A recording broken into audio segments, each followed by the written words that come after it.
Hey, I'm Andrew Slack, Executive Director of the Harry Potter Alliance, and in the wake of Voldemort's return, Dumbledore looks Fudge in the eyes and asks the Ministry of Magic to work with him and out of the ashes of Lord Voldemort's return to work together in rebirthing a wizarding world that had grown stale. To work against racism of half-giants, giants, werewolves, centaurs, half-bloods, muggles, and muggleborns, to work against the enslavement of house elves, to work against the use of dementors for torture, and more. Fudge, of course, is too scared to hear it. We know that. He reacts to Voldemort's return by attacking Harry Potter and Dumbledore through the Daily Prophet, changing the law, and through Umbridge's racist and civil liberty-denying agenda of lies. And as good and noble as the people in the wizarding world were, and they were, in truth, they were just as afraid as Fudge, and so they did not challenge him. They let Harry be sidelined and tortured each day as Voldemort grew stronger. Now, to flash over to our world, yesterday I put out a video that meant a lot to me about my feelings regarding the 10-year anniversary of September 11th, 2001. Today is September 12th, 2011, and that is the 10-year anniversary of September 12th, 2001.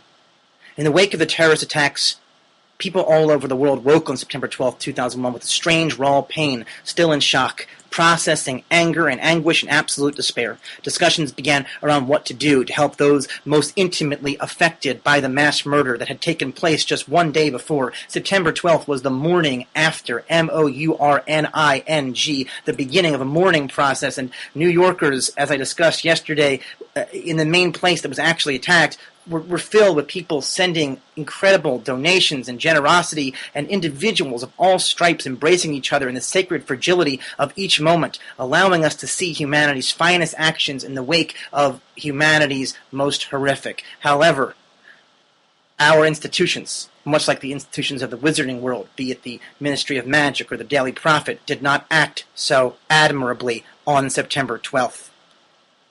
Where we succeeded individually, our institutions and government, media, and companies hijacked our vulnerability, our fear, and our goodwill. And like the folks in the wizarding world who turned the other way in the face of Cornelius Fudge's corruption, collectively, we let our institutions do this. As individuals and communities, we did not question them enough. Caught up in our combination of gracious goodwill and frenzy of fear, we were reticent to question anything put out by these institutions, and those who did were called un-American by Fox News. And there were plenty who did, and plenty who were called un-American. Our own version of a consolidated Daily Prophet became all too clear, with Clear Channels immediately advising all its radio stations right after September 11th to no longer play any songs that promote peace, such as John Lennon's Imagine, and with those who questioned war like Phil Donahue getting fired. The attacks were somehow used to push forward dramatic cuts in taxes for the super rich while sending the working class in American uniform to fight and die in Iraq with little preparation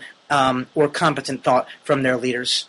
And over 100,000 Iraqi civilians were killed either by various groups, Al-Qaeda included, or by Americans and our allies. Often they were killed brutally at the hands of Blackwater, the private contractor Blackwater. Going to war while cutting taxes would eventually help cause an economic breakdown by 2008. Collectively, we let it happen, starting with our vulnerability that got exploited on September 12th. Rather than demonstrate the virtues of a free society by getting rid of the mentors, many of our institutions doubled down on torture. And it was that torture, as Nietzsche said, be careful when you fight the monsters, lest you become one, that allowed us to become monsters and allowed Guantanamo Bay and Abu Ghraib to become the poster child for those who attacked us to recruit faster and in greater numbers, killing civilians and our own soldiers by the thousands. All of this was done, of course, in the name of a patriotism that sounded a lot less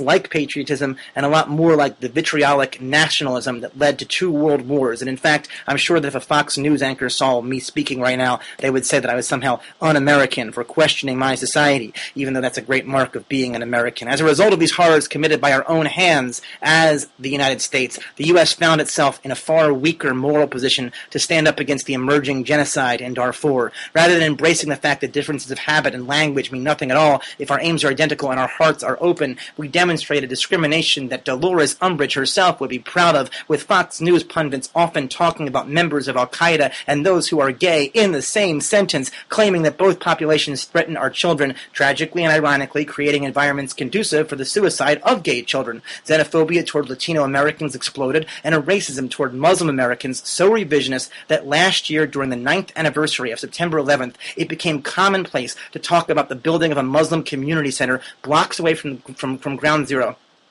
As insensitive to the families of 9/11 victims, even though many of these families are Muslim. Many of these institutions, like the right-wing U.S. Chamber of Commerce, who pushed for war and tax cuts, claim to be working on behalf of the memory of September 11th, yet did their best to prevent health care opportunities to the firefighters and other heroes who have been crucially suffering in health because they ran into those buildings to save people.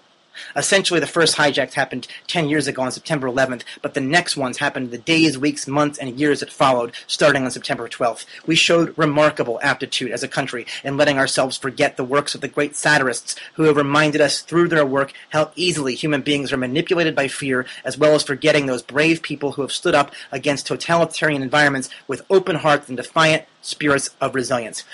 Breathe, Andrew. I've just got a lot to say. But the resilience did not end. The Fudge, Umbridge, Malfoy approach was and remains robust. But let us not forget that all this time there were those who were fighting this. I have friends who were fighting this. The Harry Potter Alliance was in some ways fighting this. And silently and quietly, those of us in the DA for our world have not stopped. And let's not forget those brilliant members of the Order in New York City, the city that represents the most diverse community on planet Earth, have stood together for 10 long years in the wake of tragedy. They still exhibit a courage and a strength in small ways that are more profound and more lasting than the big ways that our world's Fudges, Umbridges, and Malfoys have employed. There is a quote in John Fowles' seminal work, The Collector, where the kidnapped young woman talks to her assailant, who makes a habit of collecting butterflies that he has killed. And this is one of the greatest quotes I've ever heard. She says, "I'm thinking of all the butterflies that would have come from these if you'd let them live. I'm thinking of all the living beauty you've ended." The death of potential. On the 10th anniversary of September 12th, I'm not only thinking of all the beauty that would have come from those killed on September 11th had they been let to live. I'm thinking of all the beauty that could have happened in regards to our world if we could have prevented the subsequent hijack of people's fear and vulnerability by some of the biggest American institutions. We cannot forget who we lost on September 11th. We cannot forget them, and we also cannot forget what we allowed ourselves to lose on September 12th by not adequately challenging the institutions that dictate our world's direction. Our leaders of government, media, and business must assure us that they will do their best to prevent another September 11th, and we must assure them that we will do our best to never let them again hijack our hopes and fears if and when tragedy hits. Bin Laden is dead. But his fight to make a whole world deteriorate into mass murder by challenging the ideals of New York City is not.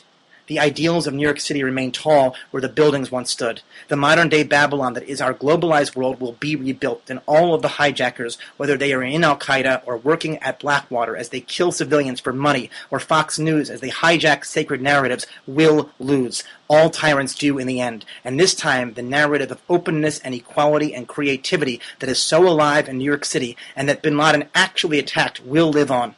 So, in closing, let us understand the narrative of September 12th as a battle between our small voices of hope and integrity in the wake of tragedy versus our institutions' voices of exploitation and the consolidation of power in the wake of tragedy. And let the small voices gather crescendo as a large voice and win. And together, let us allow for the butterflies of humanity to live and allow for the living beauty to within us to manifest and thrive, and let us call on the weapon that is our strongest, and when we truly open our eyes, most unlimited resource: love.